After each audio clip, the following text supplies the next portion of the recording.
वृंदावन में हुक्म चले बरसाने वाली का, श्याम भी देखो है दीवाना राधा रानी का। राधा राधा राधा राधा राधा।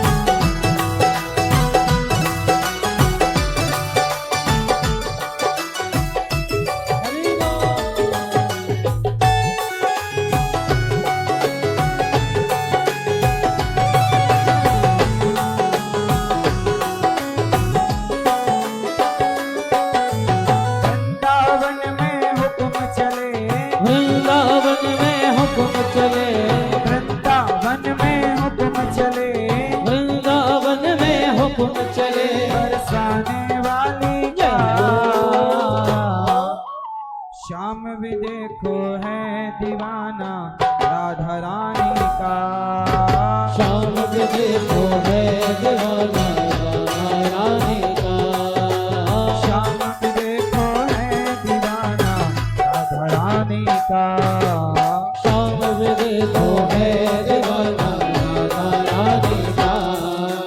राधा राधा राधा राधा राधा राधा राधा। हो राधा राधा राधा राधा राधा राधा राधा राधा राधा राधा राधा राधा राधा राधा राधा राधा। जय हो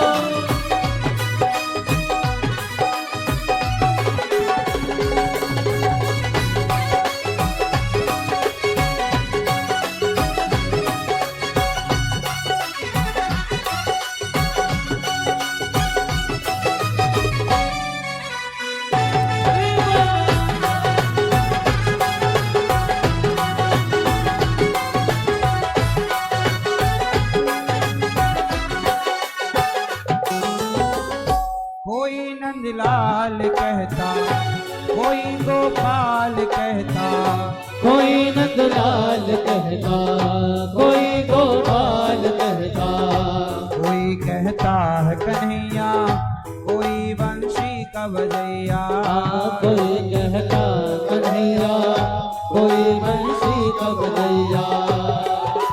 नाम बदल कर रख डाला, नाम बदल कर रख डाला, नाम बदल कर रख डाला इस कृष्ण मुरारी का। श्याम भी देखो है दीवाना राधा रानी का, श्याम भी देखो है दीवाना राधा रानी का, श्याम भी देखो है दीवाना राधा रानी का, श्याम भी देखो है दीवाना राधा रानी का।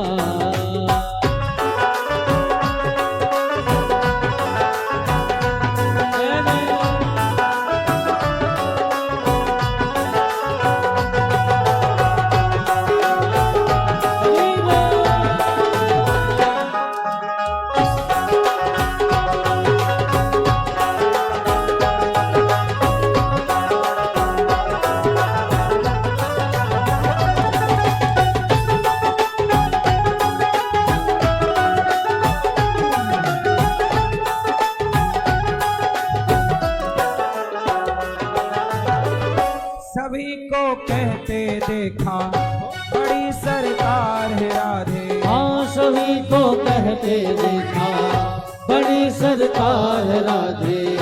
लगेगा पार भव से कहो एक बार श्री राधे, लगेगा पार भव से कहो एक बार श्री राधे।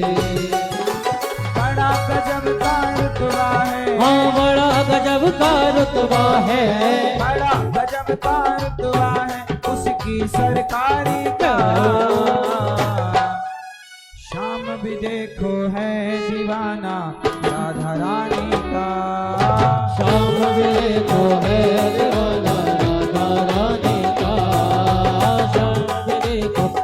दीवाना राधा रानी का। श्याम भी देखो है दीवाना राधा रानी का। राधा राधा राधा राधा राधा राधा राधा राधा राधा राधा राधा राधा राधा राधा राधा राधा राधा राधा राधा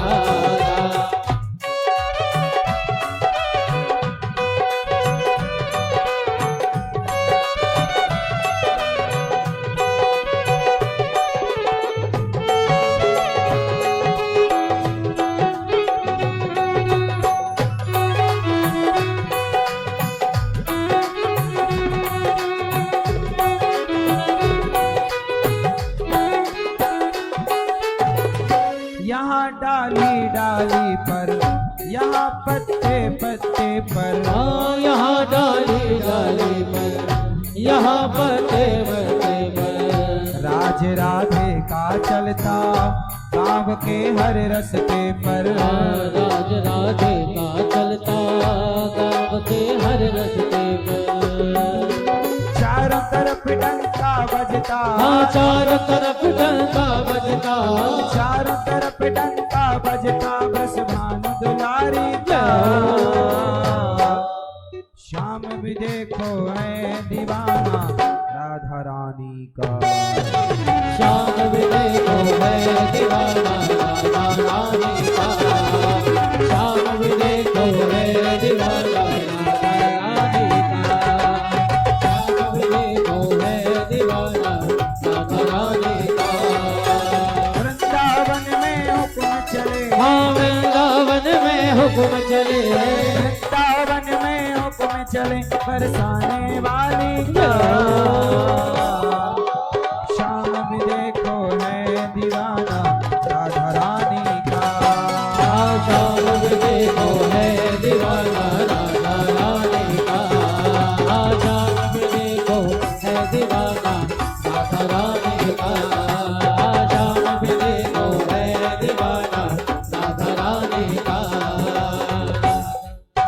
राधा राधा राधा राधा राधा राधा जय हो राधा राधा राधा राधा राधा राधा राधा। वृंदावन में हुक्म चले, वृंदावन में हुक्म चले, वृंदावन में हुक्म चले, बरसाने वाली का। श्याम भी देखो है दीवाना राधा रानी का। श्याम भी देखो है दीवाना राधा रानी का। श्याम भी देखो है दीवाना राधा रानी का। श्याम भी देखो है दीवाना राधा रानी का। राधा रानी का, राधा रानी का, राधा रानी का, राधा रानी का, राधा रानी का, राधा रानी का, राधा रानी का,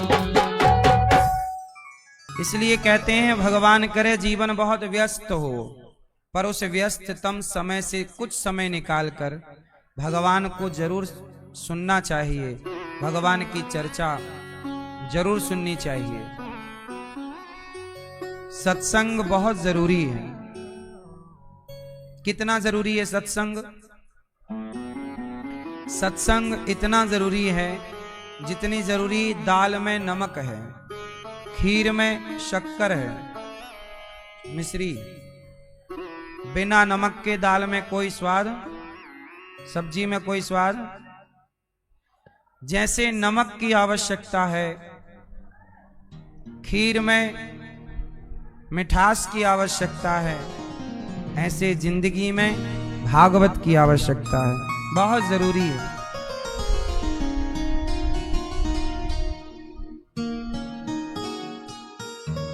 भागवत से ही एक अच्छे व्यक्तित्व का निर्माण हो सकता है।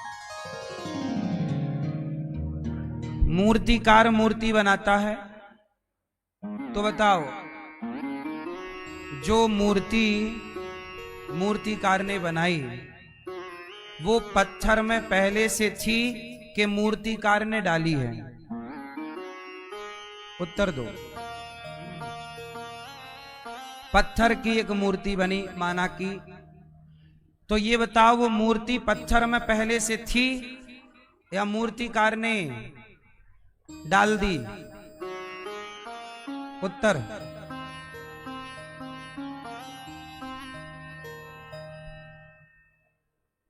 मैया जा रही हो? जा रही हो? एक झोला कथा सुन लिया? नहीं? बताओ मैया, बताओ वो मूर्ति पहले से थी कि मूर्तिकार ने डाली? बोलो।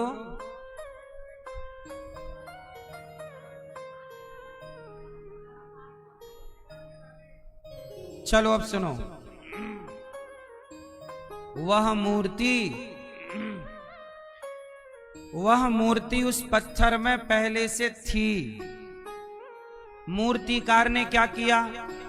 केवल अगल बगल के पत्थर को हटा दिया। अगल बगल के पत्थर को हटा दिया, और जब अगल बगल के पत्थर को हटाया तो एक सुंदर सी मूर्ति प्रकट हो गई। वो पत्थर की मूर्ति में मूर्तिकार थोड़ी पत्थर ऐड कर रहा है, उसमें ऐड कुछ नहीं कर रहा है, बल्कि उससे निकाल रहा। एक शिला उठाता है, उस शिला से बाकी आवरण हटा देता है, जो मतलब का है उसे मूर्ति। ऐसे आप भी एक चट्टान की तरह हैं, पत्थर की तरह। यदि आपके दोष ना हटाए जाएं तो पत्थर किसी काम का नहीं है। अब मूर्ति ना बने तो आज ये पत्थर है माना की, ये पत्थर की क्या वैल्यू है? पड़ा है, सदियों से पड़ा है, पर कोई मूर्तिकार आता है, इस पत्थर के बाहरी आवरण को हटाता है, सुंदर सी मूर्ति बनती, तो वह मूर्ति कीमती हो जाती, मंदिर में जाती, लोग मस्तक झुकाते।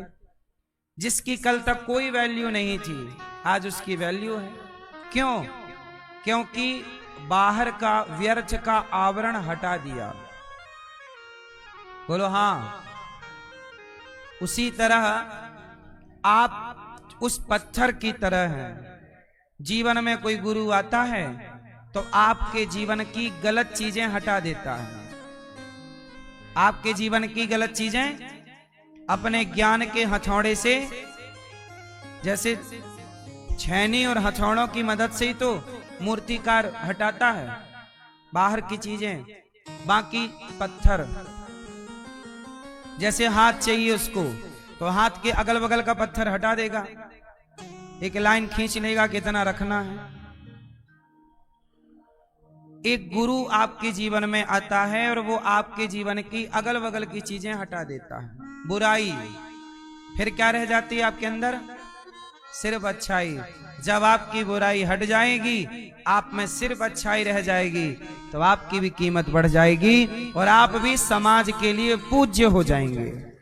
पत्थर पूज्य नहीं है, पर उसी पत्थर में उकेरी गई मूर्ति पूज्य है। आप पूज्य नहीं हैं। जब आपके व्यर्थ की चीजें, बाहर का आवरण हट जाएगा, बुराई का आवरण घेरा हट जाएगा, तब आप भी समाज में पूज्य हो जाएंगे। हरिश्चंद्र को कौन जानता था? एक सत्संग के कारण उनके अंदर सत्य बोलने की निष्ठा जागी। विवेकानंद जी को कौन जानता था?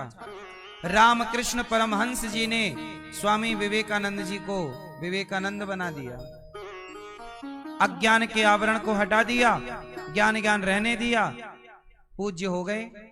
हाँ या ना? मीराबाई को कौन जानता था? मीरा खुद कहती हैं, वस्तु अमोलक दी मेरे सतगुरु, करी कृपा अपनायो, पायो जी मैंने, मेरे गुरु ने अनमोल वस्तु दी है, वस्तु अमोलक दी मेरे सतगुरु। गुरु ने काट छांट कर दिया, अगल बगल की चीजें हटा दी। अब जैसे लकड़ी, एक सिंपल लकड़ी होती है, पर उस लकड़ी से कितने सुंदर सुंदर मूर्तियां बना दी जाती हैं। तो अगल बगल की लकड़ी हटा दी, एक शेप दे दिया, मूर्ति तैयार। बोलो हाँ। जगन्नाथ जी नीम के बनते हैं, नीम की लकड़ी के। जो जगन्नाथपुरी में मंदिर में जगन्नाथ जी विराजे हैं, ये किस लकड़ी के बनते हैं? नीम। नीम का एक पेड़ होता है, उसकी कुछ निशानी होती है। जब 2 आषाढ़ आते हैं, तब जगन्नाथ जी का हृदय परिवर्तन होता है। कभी 17 साल बाद, कभी 20 साल बाद, 25 साल बाद, जब 2 आषाढ़ आते हैं, जब आषाढ़ के महीने में पुरुषोत्तम मास आता है, तब जगन्नाथ जी में क्या होता है? पुराने भगवान को शमशान में दफना दिया जाता है, गाड़ दिया जाता है। भगवान जगन्नाथ जी का ही ऐसा मंदिर है जहां भगवान का शमशान भी है, खुद का। और ये परंपरा हजारों वर्षों से चली आ रही है। जब 2 आषाढ़ आते हैं तो क्या होता है? पुजारी जी को स्वप्न में भगवान बताते हैं कि फलानी जगह एक पेड़ है नीम का, उस पेड़ पे शंख और चक्र के निशान होते हैं, उसे सोने की कुल्हाड़ी से काटा जाता है, उसे कीर्तन करते हुए लाया जाता है, उसी पेड़ से जगन्नाथ जी तैयार होते हैं। पुराने जो वर्तमान में जगन्नाथ जी हैं, उन्हें विसर्जित किया जाता है और इनके अंदर एक हृदय है। कहते ना, भगवान कृष्ण जब गए तो भगवान का हृदय रह गया। भगवान के जाने की बहुत सारी कथाएं हैं। एक तो ये कथा है कि डायरेक्ट चले गए भगवत धाम, पर एक कथा ये है कि भगवान के पांव में एक बहेलिये ने बाण मारा, जरा नाम के व्याध ने, और भगवान जब लीला पूरी करके गए तो अर्जुन ने भगवान कृष्ण का अंतिम संस्कार किया। भगवान तो भगवान है, पर लीला है, तो भगवान का संपूर्ण शरीर तो भगवत धाम चला गया, पर जो भगवान का हृदय था, दिल, वो रह गया, वो धड़कता रहा। तब अर्जुन बड़े परेशान हुए, क्या करें? तब आकाशवाणी हुई कि मेरे हृदय को समुद्र में विसर्जित कर दो। समुद्र की धारा ने, लहरों ने उसे पूरी पहुंचाया और जगन्नाथ जी के अंदर भगवान कृष्ण का वही धड़कता हुआ हृदय स्थापित किया। उसी लीला को हृदय परिवर्तन लीला कहते हैं। आज भी जब पुराने जगन्नाथ जी से वो हृदय निकाला जाता है, नए जगन्नाथ जी में डाला जाता है। आज भी ये लीला है। ये तब होता है जब 2 आषाढ़ आते हैं। सही है? तो कहना केवल इतना है कि सामान्य सी लकड़ी भगवान का रूप ले लेती है, अगल बगल की चीजें हटा दी जाएं। ऐसे ही आप सामान्य हो, पर कोई सत्संग के द्वारा आपकी बुराइयों को समाप्त किया जाए, अच्छाइयों को उकेर दिया जाए, तो आप ही समाज में पूज्य हो जाते हैं, महान हो जाते हैं। इसलिए सत्संग इतना जरूरी है कि आप अच्छे इंसान तब ही बनेंगे जब सत्संगी होंगे। सत्संगी नहीं होंगे तो आप कितने भी बड़े वैज्ञानिक बन जाएं, कितने भी बड़े आप पैसे वाले हो जाएं, आपका नाम भक्तों की लिस्ट में नहीं, एप्स्टीन फाइल में आ जाएगा। क्यों? क्योंकि पैसा कमाई, शोहरत कमाई आपने, तो आप उस पैसे का क्या करते हैं? एप्स्टीन फाइल में सब कुछ लिखा है, क्या करते हैं? इसलिए पैसे से व्यक्ति एप्स्टीन फाइल तक पहुंच सकता है, लेकिन भक्ति से व्यक्ति मीरा होकर भगवान तक, तुलसीदास होकर भगवान तक पहुंचा जा सकता है। हाँ या ना? आपको पैसा अंधा बना देता है। सारे पैसे वालों की क्या करतूत थी, सबकी एप्स्टीन फाइल में लिखी हुई है। बोलो हाँ। बच्चों का मांस खाते थे, बच्चों के साथ दुराचार करते थे, लड़कों के साथ, लड़कियों के साथ। हाँ या ना?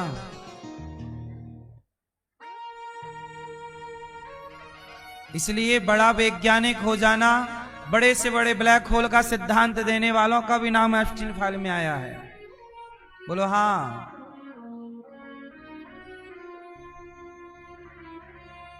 इसका मतलब यह है कि कल्याण होगा तो अंतरिक्ष की खोज से नहीं, कल्याण होगा तो मन के शांत करने से, मन की शांति से कल्याण होगा। कितनी भी खोजें कर लो आकाश अंतरिक्ष की, होना विनाश ही है। बोलो हाँ। आत्म कल्याण चाहते हो तो आत्म शांति। इसलिए हमारे ऋषि किसी गुफा में बैठकर और भगवान से तार जोड़ते थे, अपना संबंध जोड़ते थे। और बड़े बड़े वैज्ञानिक जो विज्ञान का हमदम भरते थे, उनकी सारी बातें समझ में आ गईं। एक वैज्ञानिक थे जिनके शरीर में लकवा मार गया था, पैरालाइसिस हो गया था, पूरा शरीर निस्तेज निष्क्रिय था, एक उंगली चलती थी केवल एक। ब्लैक होल का सिद्धांत उन्होंने दिया था। बोलो हाँ। वो भी गए थे एप्स्टीन फाइल में वहां। बोलो हाँ। जिनकी केवल एक उंगली बस काम करती थी।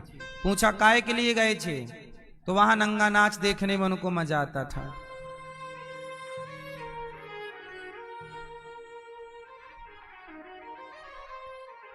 ये है वैज्ञानिकों की सच्चाई।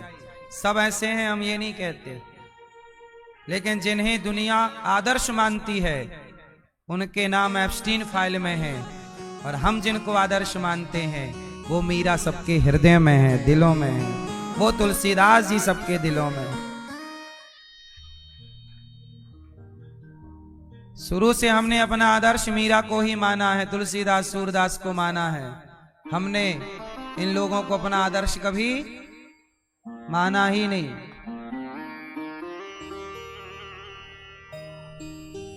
हाँ या ना? सही है। खोज कर लेना साहब, ये तो पैसों के लिए खोजें होती हैं। खोज क्या है? मोबाइल वाले ने मोबाइल बनाया, पैसा कमा रहा है। सैटेलाइट वाले ने सैटेलाइट बनाया, पैसा कमा रहा है। ये पैसा कमाने का ये बिजनेस है। खोज क्या है? जो नीड है समाज की, ठीक है, हम उस विज्ञान को प्रणाम करते हैं। जैसे बिजली का आविष्कार समाज के लिए सबसे बड़ी देन है। बिजली का आविष्कार बढ़िया है, घड़ी का आविष्कार, इंजन का आविष्कार, रोजमर्रा की जरूरतें गाड़ियों से पूरी होती है। जो जरूरत है वो तो सही है, लेकिन ये सारी चीजें हमारे ऋषि मुनि क्या नहीं बना सकते थे? बनाया भी। पुष्पक विमान का जिक्र हमारे पुराणों में है। जब कुछ भी विज्ञान का अस्तित्व नहीं था, तब भी हमारे यहाँ विमानों का जिक्र था। रावण सीता मैया को विमान में ही लेके गया, मतलब हमारे यहाँ विज्ञान था।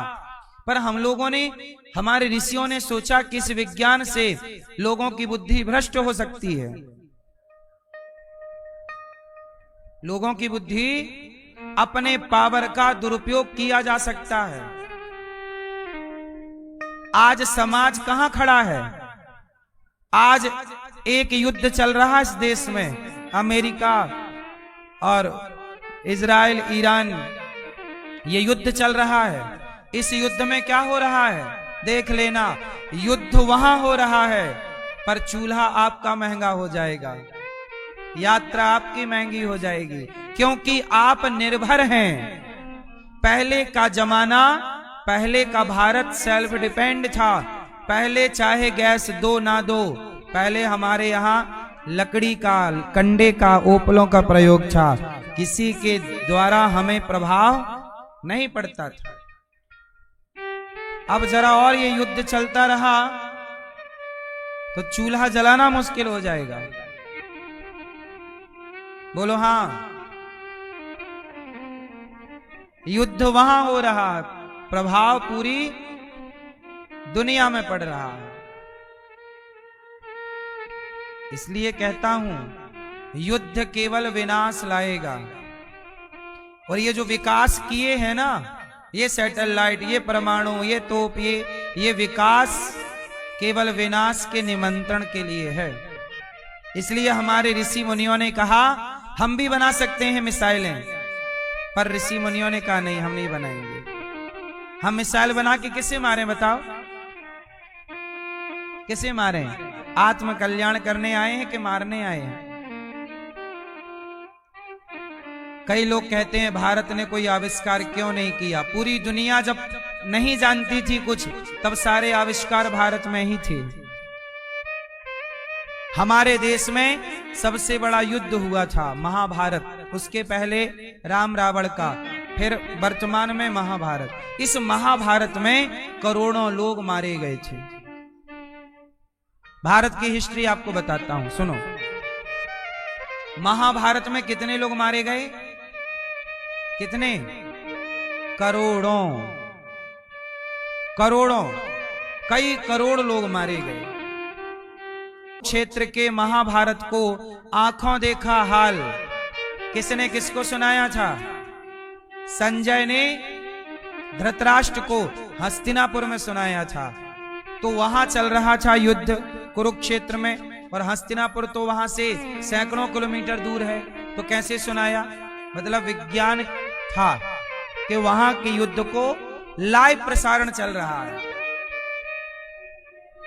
यह विज्ञान था। जैसे आज लाइव चल रहा वृंदावन में कथा चल रही, और दुनिया के कोने कोने में लोग बैठ के कथा लाइव सुन रहे हैं। ये प्रसारण आज है तो 5000 साल पहले भी था। तो विज्ञान था या नहीं? बोलो हाँ। दूसरा, रावण के जमाने में उड़ने वाले विमान थे कि नहीं? राम विमान से ही आए थे अयोध्या, लंका से, रावण को मार के। बोलो हाँ। वो पुष्पक विमान कुबेर का था, रावण ने छीन लिया था, चुरा लिया, किडनैप कर लिया, ये कह दो। विज्ञान था या नहीं? उड़ने वाले निर्माण थे या नहीं? इसका मतलब हम वैज्ञानिक थे या नहीं? जब घड़ी का आविष्कार नहीं हुआ, तब कोणार्क मंदिर में आप जाओ, आज भी सूर्य के प्रकाश से आज भी वह मंदिर परफेक्ट टाइमिंग आज भी बताता है, बिना घड़ी के। निर्माण है या नहीं? आविष्कार है या नहीं? विज्ञान है या नहीं? जिस जमाने में कोई मशीन नहीं थी, उस जमाने में गगन चूमते मंदिर, देवालय, शिवालय भारत के वैज्ञानिकों ने बना के इमारतें खड़ी की के नहीं। जगन्नाथपुरी का मंदिर कोई आज का नहीं है। जब विज्ञान का अस्तित्व नहीं था, साहुल गुनिया कुछ नहीं होता था, तब बन के खड़ा है। बोलो हाँ। था विज्ञान? बोलो हाँ। इसका मतलब हम विज्ञान को जानते थे, जितनी जरूरत थी उतना काम करते थे। रही सैटेलाइट मशीनों की, तो हमारे यहां जब महाभारत हुआ और महाभारत में बड़ी बड़ी मिसाइलें दागी गईं, करोड़ों लोग कैसे मर गए? ब्रह्मास्त्र क्या है? सुदर्शनास्त्र क्या है? आग्नेय मिसाइल क्या है? अग्नियास्त्र, अग्नि बाण क्या है? पशुपतास्त्र क्या है? ये सब उस जमाने की मिसाइलें कह दो थी। धर्मराज युधिष्ठिर ने कहा कि नहीं, इनसे समाज का विकास नहीं विनाश होगा।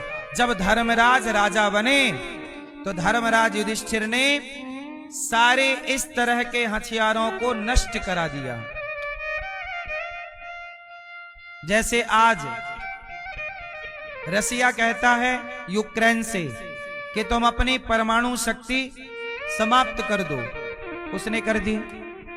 अमेरिका कहता है ईरान से तुम परमाणु शक्ति मत बनो, बनोगे तो हम पटक देंगे बम, पटक भी दिया। उसी तरह धर्मराज युधिष्ठिर ने किया कि कोई भी राजा इन शक्तियों का अब यूज नहीं करेगा, सब समाप्त करो। क्यों? क्योंकि इससे मानव जाति खतरे में आ जाएगी। तो धर्मराज युधिष्ठिर ने जब राजा बने तो उन्होंने करोड़ों लाशें देखी, तो उनके अंदर ये भाव आया कि नहीं, युद्ध सही नहीं है और युद्ध को समाप्त कैसे किया जाए। तो सारे जितने भी आधुनिक औजार थे सब नष्ट किया गया।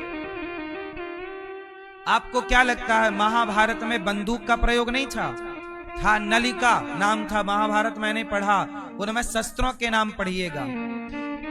उनके प्रयोग अलग थे, नाम अलग थे, पर काम लगभग ऐसे ही थे।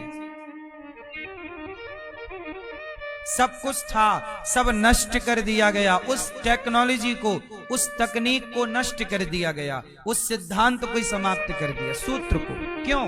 उस डिवाइस को ही नष्ट कर दिया। क्यों? क्योंकि आज दुर्योधन जैसे लोगों को यदि वो ताकत मिल जाती तो क्या करते समाज में।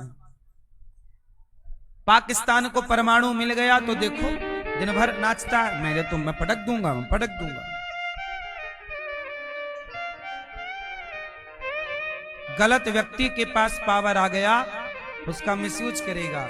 इसलिए हमारे यहां सब था, बाद में नष्ट किया गया।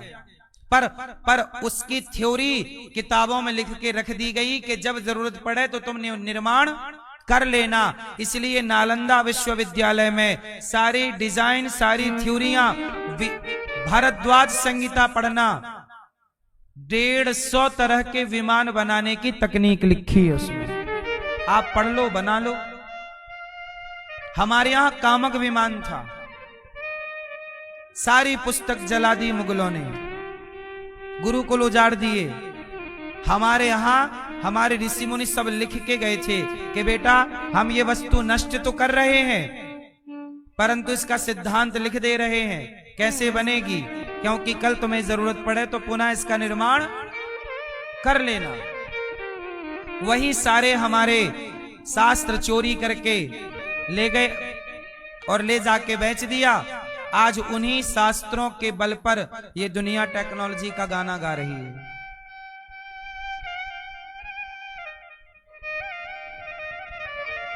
इसलिए भारत को शांति पसंद है।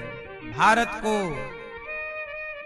गुफा में बैठ के हमारे ऋषि मुनियों ने चिंतन किया किससे लड़ें। हमारे यहां ऋषियों की ताकत देखिए, एक ऋषि चाहते तो शाप दे के सबको नष्ट कर देते थे। ताकत सुनो, जब भरत जी राम जी से मिलने चित्रकूट गए, जरा सुन, रामचरितमानस पढ़े हो कि नहीं पढ़े तो पढ़ना, मैं एक उदाहरण देके समझाता हूं। जब भरत जी चित्रकूट गए तो रास्ते में प्रयागराज के पास एक संत जी का आश्रम मिला। भरद्वाज मुनि बसई प्रयागा। भरद्वाज जी के आश्रम में भरत जी ठहरे। सुनिएगा, ये वहां का प्रसंग है, अयोध्या कांड की एक कथा है, पढ़ लीजिएगा। जब भरत जी भरद्वाज ऋषि के पास आए तो भरद्वाज ऋषि ने अपने तप के प्रभाव से कहा कि आज मेरे अतिथि भरत जी जैसे भक्त हैं। कौशल्या माता उनके यहां रुकी, अब जा रहे हैं तो रात्रि तो विश्राम कहीं ना कहीं करना है। तो कौशल्या मेरे द्वार आई। संत बोल रहे हैं, भरद्वाज ऋषि बोले मेरे द्वार पे भरत जी आए, कौशल्या जी आई, सुमित्रा जी आई, बड़े बड़े भक्त आए, कैकेयी आई, अब मैं इनका स्वागत कैसे करूं। तो भरद्वाज जी एक घास की कुटिया में रहते थे, लेकिन लिखा है कि उन्होंने गंगा जल लिया और कहा हे प्रभु यदि मैं आपका भक्त हूं तो जरा मेरे यहां अतिथि गण आए हैं, जरा वैभव प्रकट कर दीजिए। भैया स्वर्ग का जो सुख था वो यहां धरती पर प्रयाग में प्रकट हो गया। लिखा है पूरा, अप्सराएं आ गईं, कमरे बन गए, वन उपवन पार्क स्विमिंग पूल, जो आप आज की भाषा में सोच सकते हैं। 5 स्टार से 5 क्या 50 स्टार की व्यवस्थाएं, 100 स्टार की व्यवस्थाएं एक ऋषि ने प्रकट कर दी और सारे लोग आनंद से वहां रहे, क्योंकि लाखों लोग भरत जी के साथ थे। सबको एक एक कमरा दिया गया, रेस्ट करो, थके हो जाओ। एक ऋषि ने ये वैभव चुटकी में प्रकट कर दिया, चुटकी में ऐसे। और भरत जी के पास सुंदर सुंदर स्त्रियां आ गईं। आओ महाराज, जैसे नहीं होटलों में, जैसे आप फ्लाइट में यात्रा करते हो तो वहां भी अप्सराएं रहती हैं 2-4, हाँ या ना? ऐसे ही आप क्या लेंगे? जल लेंगे, चाय लेंगे, कॉफी लेंगे, क्या लेंगे? आइए, वेलकम। भरत जी का वेलकम करने लग गई, पर भरत जी पूरी रात केवल राम राम रटते रोते रहे। सब सो गए, भरत जी नहीं सोए। तो कहने का मतलब यह है कि हमारे यहां जो कुटिया में रहने वाले साधु थे वो पल भर में ये वैभव प्रकट कर सकते थे अपने तप के बल से। किसके बल से? इसलिए तकनीक को नष्ट कर दिया कि कहीं ये तकनीक गलत व्यक्ति के हाथ ना लग जाए। हम तपस्वी तो कभी भी प्रकट कर लेंगे, उसका सदुपयोग करेंगे। और भरत जी के जाते ही फिर जस का तस हो गया, वैभव समाप्त। इसलिए संत तपस्वी होते हैं, उनके पास सब कुछ होते हुए भी वो सबसे चित्त को हटाए रखते हैं। आपके पास जरा आ जाए तो आप चिपक जाते हैं संसार के सुख से, आसक्ति जरूरत से ज्यादा है। पर संत लोग आसक्त नहीं होते किसी चीज से, अटैचमेंट नहीं है। इसलिए हमारी संस्कृति सबसे श्रेष्ठ है। भारत को समझने के लिए भारत के इन ग्रंथों को पढ़ना होगा, समझना होगा। तो आपको सत्संग क्यों जरूरी है? आपकी कीमत बढ़ाने के लिए, आपकी योग्यता बढ़ाने के लिए। लड़ना झगड़ना उद्देश्य होता तो हम भी आपको भागवत ना सुना रहे होते, हम भी एक आध मिसाइल ही बना रहे होते। और हम भी बनाते तो कुछ ना कुछ तो बना ही लेते। बोलो हाँ। हम लोगों ने अपने दिमाग को मिसाइल बनाने में नहीं लगाया। चलो हम सब बनाते हैं मिसाइल, कुछ तो बना ही लेंगे यदि लग जाए तो। उत्तर दो हाँ या ना। क्यों? कुछ तो बना ही लेंगे। पर जरूरत नहीं समझी हमने जरूरत समझी है भैया आओ श्री कृष्ण गोविंद हरे मुरारी गाते हैं। भगवान जरूरत क्या समझी? मिसाइल बनाने को जरूरत नहीं समझी। श्री कृष्ण गोविंद हरे मुरारी हे नाथ नारायण वासुदेव को जरूरत समझा कि भगवान का नाम जपेंगे कल्याण होगा। क्योंकि जो बनाए थे वो भी तो मर ही गए। बोलो, जो परमाणु बनाए वो मर गए, मिसाइल बनाए मर गए। वो जिंदा होते बना के तो हमें लगता है यार इसको बनाने से आदमी अमर हो जाता, चलो हम भी बनाएं। अमर तो हुए नहीं, मर तो गए। इसलिए आत्म कल्याण सनातन का मूल उद्देश्य है। खुश रहो और खुश रखो। खुश रहो, जियो और जीने दो। लेकिन अमेरिका का फॉर्मूला क्या है? हम जिएंगे, तुम नहीं जियोगे। हम परमाणु बनाएंगे। भारत ने भी जब परमाणु शक्ति अर्जित की तो अमेरिका ने उंगली की थी।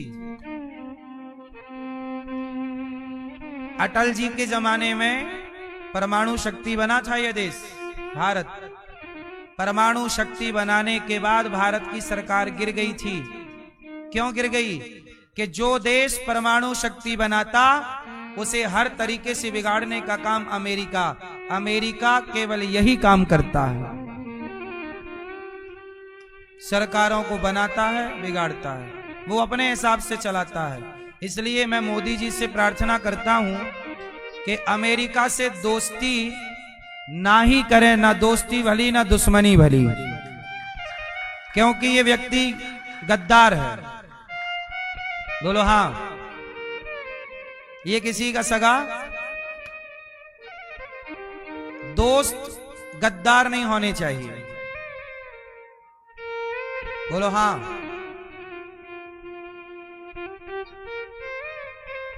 रसिया ठीक दोस्त है हमारा, पर अमेरिका बदलता रहता है। कहीं 25% टैरिफ लगाऊंगा, कहीं ये लगाऊंगा, कभी वो हटाऊंगा। इसका कोई दीन धर्म नहीं है, और जिसका कोई धर्म नहीं है वो हमारा मित्र नहीं हो सकता। हमारा मित्र वही होना चाहिए जिसका कोई धर्म हो। बिना धर्म वाला व्यक्ति भरोसेमंद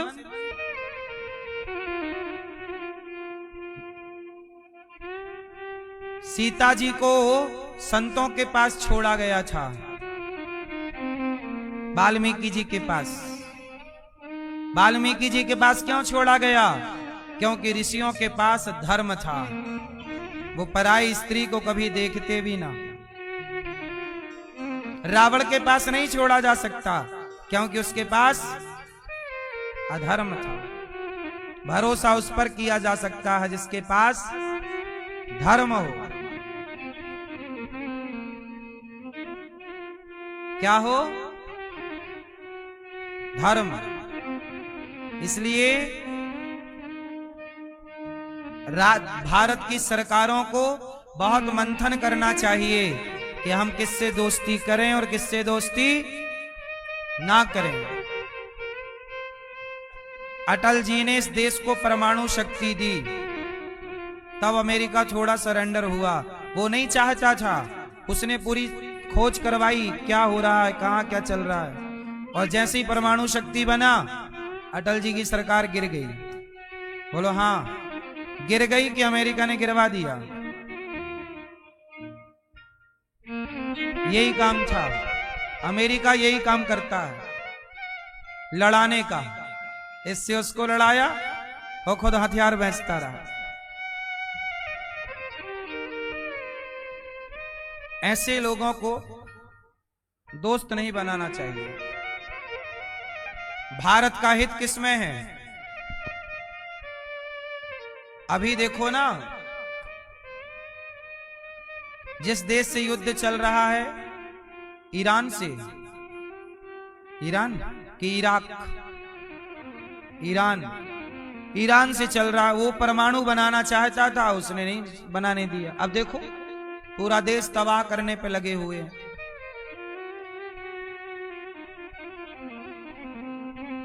कौन विश्वास करेगा कि कल भारत पर इस तरह से व्यवहार नहीं करेगा?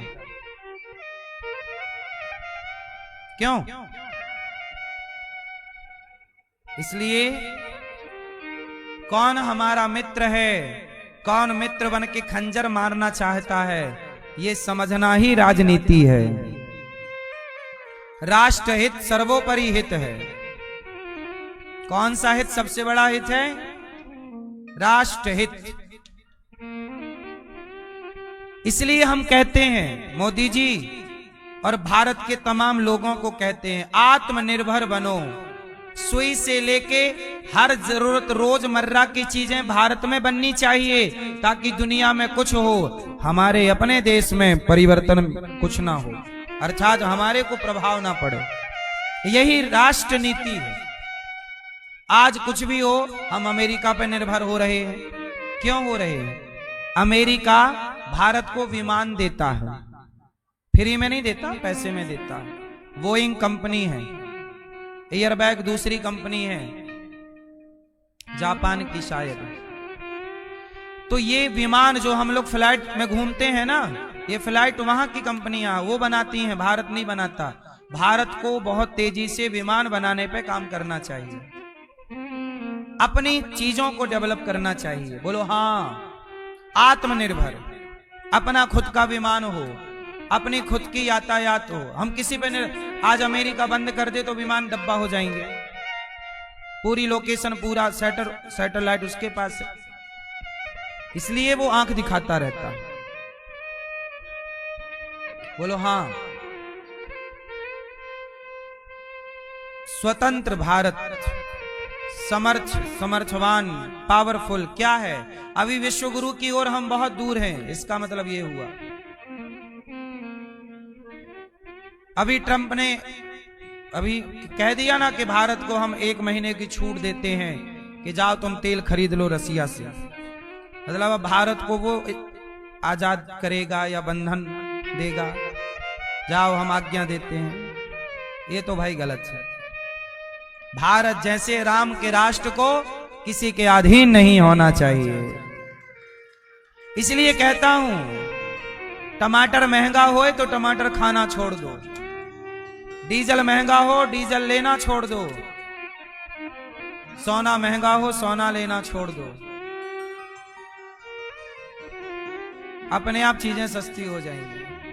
अमेरिका आंख दिखाता है, अमेरिका से कारोबार करना छोड़ दो, कोई बात नहीं, नुकसान होगा सहेंगे। राष्ट्र हित जिसमें हो वो काम करेंगे। मोदी जी को पुष्पा मूवी देखना चाहिए, झुकेगा नहीं साला है? झुकना नहीं चाहिए अपने को किसी के आगे।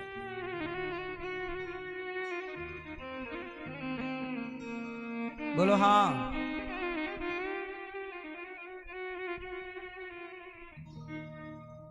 तो जीवन में भारत झुकेगा नहीं। भारत को हम कैसा बनाएं? भारत किसी के आगे, जोर से, भारत किसी के आगे झुकेगा नहीं। माता पिता के आगे झुको, गुरु के आगे झुको, गौ माता के आगे झुको, राष्ट्र के चरणों में भारत की माटी के आगे झुको। भारत के आगे हम तो झुकें, पर हमारा भारत किसी के आगे ना झुके। हम तो झुकेंगे भारत के आगे, तिरंगे के आगे हम झुकेंगे, पर हमारा देश झुकेगा नहीं। भारत माता की। इसलिए वैसे हमारे देश के प्रधानमंत्री भारत को बढ़िया बना रहे हैं, मजबूत कर रहे हैं, और मजबूती की आवश्यकता है। हाँ या ना? स्थितियां कल, अब देखो हमारा तो सबसे बड़ा दुश्मन चाइना है, हमारा सबसे बड़ा दुश्मन चाइना है। वो आंख दिखाता रहता, उसकी आंखें छोटी छोटी हैं फिर भी दिखाता।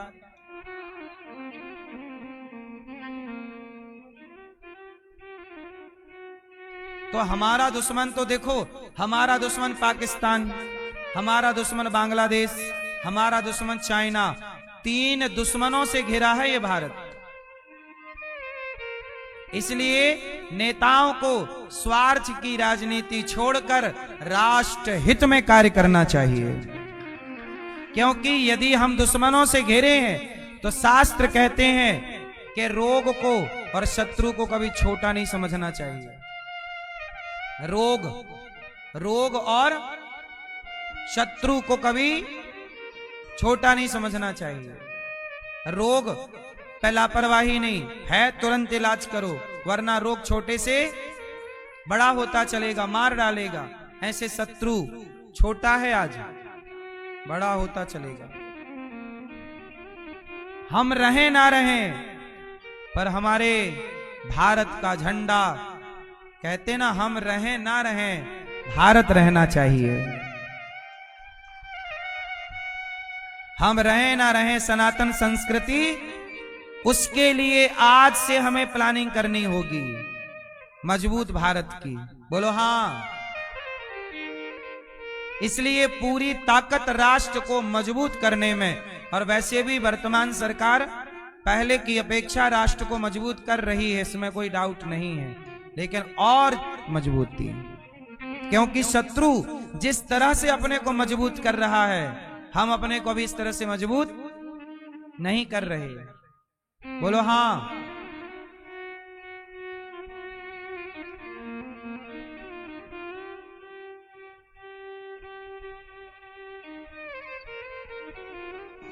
यदि भारत का युद्ध अब चाइना से होता है, पाकिस्तान से होता है, तो पाकिस्तान से हुआ तो साथ किसने दिया? भारत का। हम तो अकेले ही खड़े थे, अकेले हैं, और अकेले ही, वैसे भी शेर जंगल में अकेला ही रहता है। शेर का साथ कौन देता है? शेर के साथी नहीं होते ज्यादा, शेर को अकेले ही लड़ना होता है। बोलो हाँ।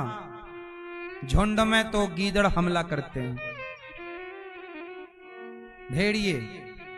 चलो, इसलिए हम सबको थोड़ा थोड़ा राष्ट्र हित में भी कार्य करना चाहिए और राष्ट्र को सर्वोपरि रखना चाहिए। अपनी मिट्टी से बहुत प्यार करना चाहिए, मिट्टी से गद्दारी नहीं करना चाहिए। किससे गद्दारी नहीं? माता, भारत माता से गद्दारी नहीं। राष्ट्र प्रेम सबसे बड़ी बात, ठीक है? तो एक बार प्रेम से कहो, वंदे मातरम, वंदे मातरम। मातरम।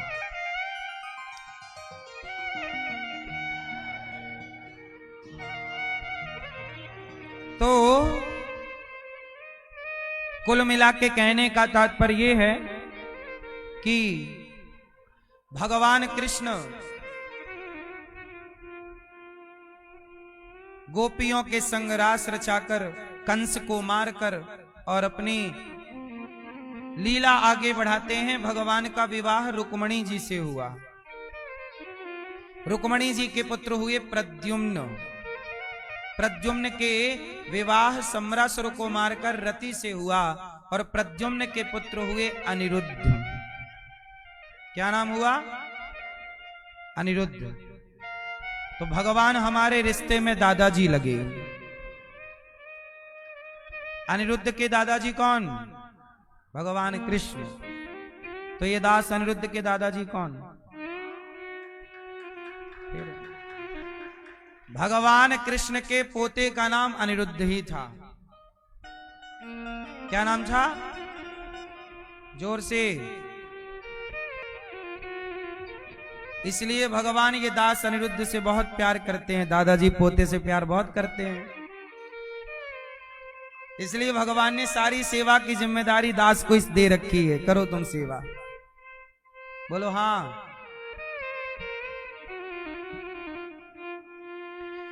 भगवान के दूसरा विवाह हुआ जामवंत की बेटी जाम्बवती से। अच्छा, भगवान ने गोपियों का संदेश, गोपियां रो रही थी, भगवान कृष्ण ने उद्धव जी से कहा जाओ जरा गोपियों को समझाओ। भगवान कृष्ण का प्रेम गोपियों से बहुत था। भगवान कृष्ण किसको प्यार करते थे? जोर से। गोपियों से बहुत प्यार करते थे।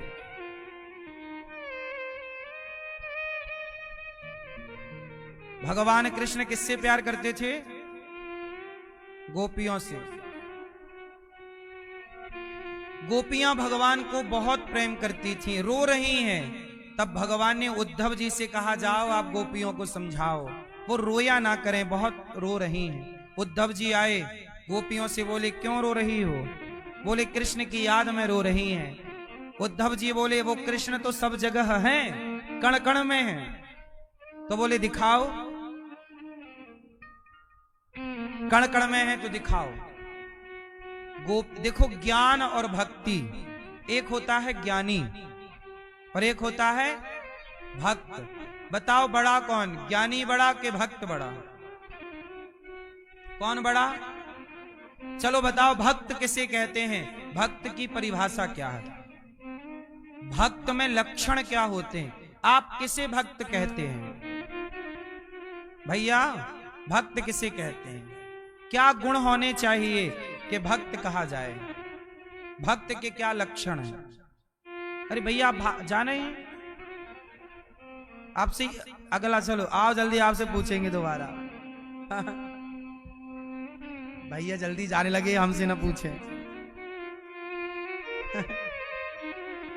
आओ अभी पूछते हैं, चलो जब तक आप बताओ भक्त किसे कहते हैं। भक्त के लक्षण क्या है भाई? हर चीज की परिभाषा है या नहीं? बोलो हाँ।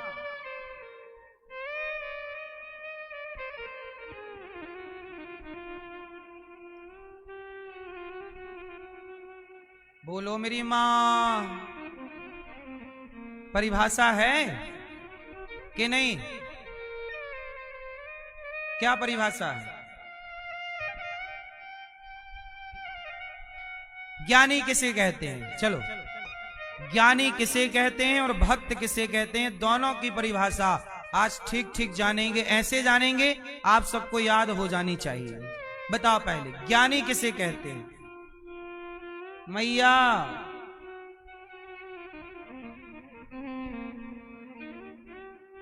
मैया सो तो नहीं गई? हाँ मैया बताओ, पीछे वाली मैया, ज्ञानी किसे कहते हैं? भैया बताएंगे ज्ञानी है किसे? सुनो, ज्ञानी किसे कहते हैं परिभाषा सुनो, याद कर लेना, खोपड़ी में बिल्कुल गांठ बांध लेना। ज्ञानी किसे कहते हैं? ज्ञान,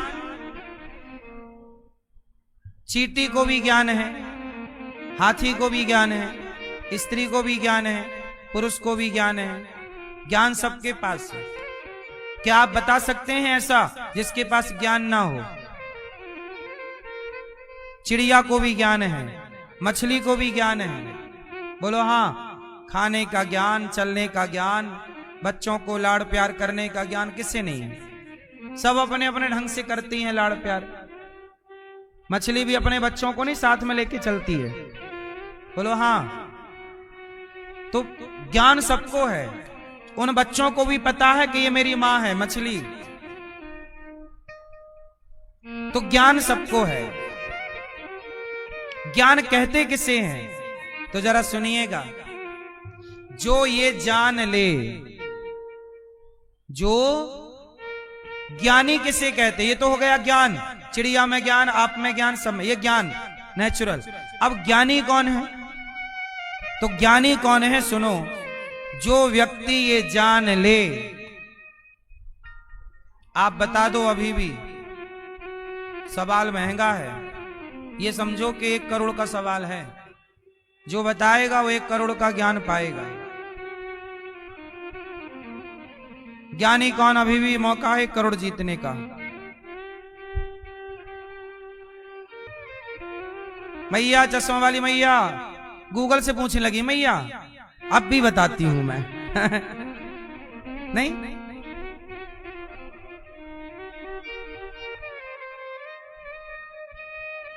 करोड़ का ज्ञान सुनो। ज्ञानी कौन?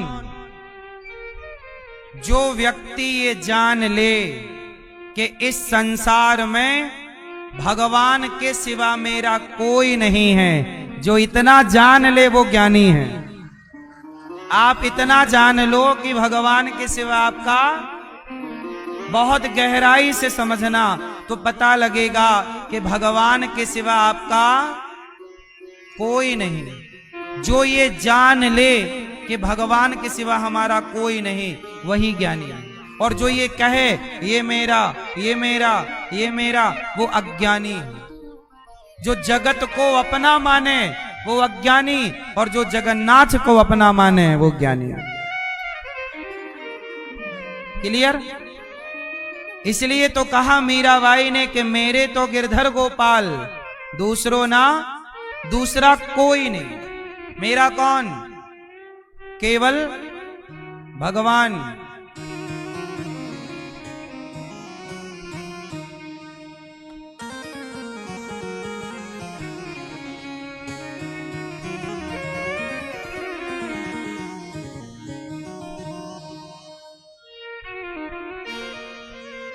मेरे तो जो ये जान ले कि भगवान के सिवा मेरा, वो कौन? वो ज्ञानी। ये हो गया ज्ञान। अब बताओ भक्त कौन? भक्त की परिभाषा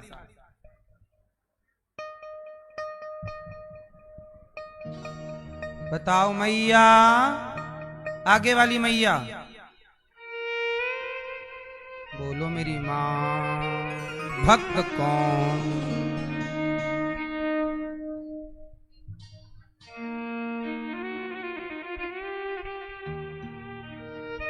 इतनी लंबी परिभाषा नहीं, इतनी सी दो।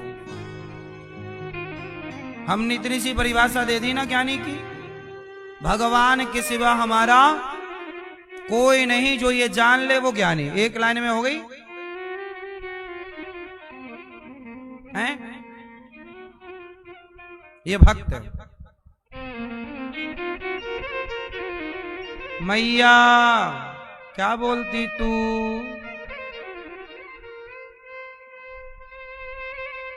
हैं? जो भगवान से प्यार करे वो भक्त। ठीक। अब सुनो, भक्त किसे कहते हैं?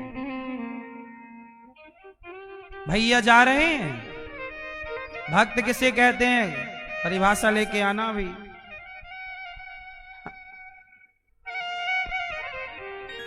भैया आप बताओ भक्त किसे कहते हैं?